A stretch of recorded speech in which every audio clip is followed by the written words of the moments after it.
La prescripción extintiva. En el artículo 2512 del Código Civil nos dice que la prescripción es un modo de adquirir las cosas ajenas o de extinguir las acciones o derechos ajenos, por haberse poseído las cosas y no haberse ejercido dichas acciones y derechos durante cierto lapso de tiempo, y concurriendo los demás requisitos legales. Se prescribe una acción o derecho cuando se extingue por la prescripción. Existen dos tipos de prescripción, adquisitiva y extintiva. La diferencia entre la prescripción adquisitiva y extintiva es que la adquisitiva se refiere a la adquisición de un derecho a través del uso continuado, es decir, se pasa de ser poseedor sin dominio, de no ser el verdadero propietario, a ser el verdadero propietario por haber poseído la cosa por un determinado tiempo, mientras que la prescripción extintiva se refiere a la extinción de un derecho debido a la inactividad del titular, es decir, una obligación que no se cobró en el término oportuno. Después de que pasa ese término, la obligación se convierte en natural. Prescripción extintiva es un modo de extinción de derechos que tiene lugar cuando, a causa de un transcurso de tiempo, se produce una pérdida del ejercicio de los derechos o facultades para su titular, y finalmente se marca un límite temporal al ejercicio de un derecho que permanece inactivo. Estos derechos pueden ser de cualquier tipo, pero siempre derechos subjetivos patrimoniales, es decir, son los derechos que permiten disfrutar y disponer de una cosa como de un valor o exigir a otra persona una prestación dentro de los límites de buena fe. Requisitos de la prescripción extintiva. Primero, que la acción sea prescriptible. Por regla general, todas las acciones prescriben, pero hay acciones o derechos imprescriptibles. Por ejemplo, la acción de partición, la acción de dejar sin efecto la muerte presunta, la acción de divorcio y la acción de nulidad de matrimonio. Segundo, la prescripción debe alegarse. Esta se alega como excepción. Tercero, el transcurso del tiempo. Hay ciertas acciones que prescriben en corto o largo tiempo. Según el Código Civil nos dice, en el artículo 2542, acciones que prescriben en 3 años. Prescriben en 3 años los gastos judiciales enumerados en el título 7, libro 1 del Código Judicial de la Unión. Incluso los honorarios de los defensores, los de los médicos y cirujanos, los de directores o profesores de colegios y escuelas, los de ingenieros y agrimensores y en general de los que ejercen cualquier profesión liberal.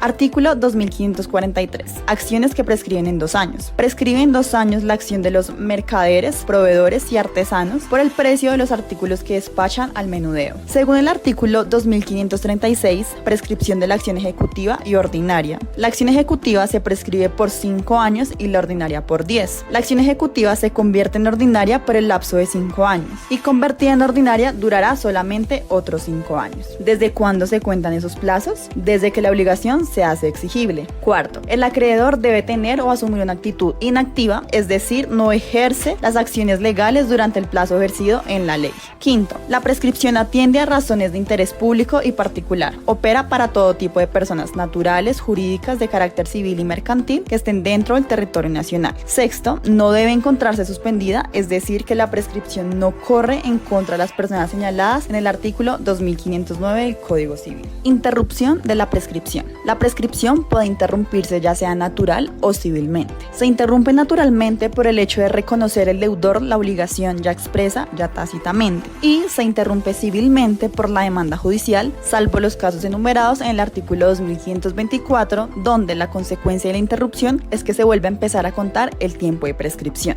Renuncia de la prescripción. La renuncia es un acto jurídico unilateral que solo requiere la voluntad del deudor y puede ser expresa o tácita. La renuncia será expresa cuando el deudor explícitamente desiste del derecho de alegar la prescripción, o tácita puede ser cuando se tiene prescrita una obligación dineraria, pero sigue pagando intereses o pide un plazo. Suspensión de la prescripción. Los artículos 2530 y 2541 del Código Civil autorizan que la prescripción pueda ser suspendida en favor de ciertas personas que por carecer de la suficiente capacidad pueden resultar afectadas con la prescripción extintiva. El efecto de la suspensión consiste en descontar del plazo de la prescripción el tiempo que dura la incapacidad. Obviamente se aplaza hasta cuando la razón haya cesado, pero siempre prescriben 10 años después de la suspensión, estipulado en el artículo 2541 del Código Civil. Solo las personas que estipula la ley pueden alegar la suspensión de la prescripción. Efectos de la prescripción. Primero, el acreedor pierde los derechos para exigir el cumplimiento de la obligación y ésta se convierte en natural. Segundo, las acciones que proceden de una obligación accesoria se extinguen, es decir, la extinción civil de las obligaciones implica la de sus accesorios y privilegios. Tercero, cuando se trata de obligaciones con sujetos plurales, la prescripción puede no tener efectos iguales respecto de cada uno de ellos. Así, la prescripción que favorece a un deudor conjunto puede no favorecer a otro u otros codeudores de la misma calidad, pero en cambio la que favorece a un deudor solidario favorece a los demás.